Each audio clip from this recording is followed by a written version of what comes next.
সমস্ত নবীর ঘোষণা, আবু বকর সিদ্দিকের ঘোষণা, ওমরের ঘোষণা, খাজা মঈনুদ্দিন চিশতির ঘোষণা, বাইজিদ বোস্তামির ঘোষণা, খাজা জুনাইদ বাগদাদির ঘোষণা। আওয়াজ করে বলেন 12 আউলিয়ার দেশ বাংলাদেশ, সমস্ত 12 আউলিয়াদের ঘোষণা। ইবাদত করব কার? আওয়াজ করে বলেন কার? সেজদা করব কাকে? আর জোরে বলেন সেজদা করব কাকে? সেজদার মালিক কে? ইবাদতের মালিক কে? সন্তান দেওয়ার মালিক কে? রিজিক দেওয়ার মালিক কে? চাকরি দেওয়ার মালিক কে? রাষ্ট্রনায়ক বানানোর মালিক কে? চেয়ারম্যান বানানোর মালিক কে? ইমাম সাহেব বানানোর মালিক কে? আওয়াজ করনে ওয়ালা ওদের সকলের মালিক কে? এই জমিনের মালিক কে? আওয়াজ করে বলেন কে?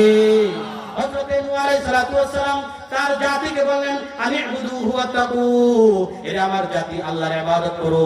আমাকে আল্লাহ দায়িত্ব দিয়েছে, ডিউটি দিয়েছে, আল্লাহর ইবাদত করো, আল্লাহকে ভয় করো এবং আমার কথা মানো।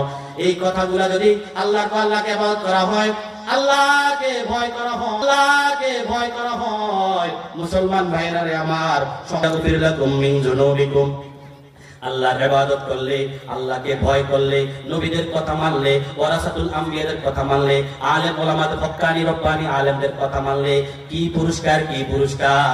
সাগফির লাকুম মিন যুনুবিকুম, আল্লাহ তাআলা তোমাদের গুনাহ খাতা maaf করে দিবে। আর জোরে বলেন সুবহানাল্লাহ। আল্লাহ তাআলা তোমাদের গুনাহ খাতা maaf করবেন।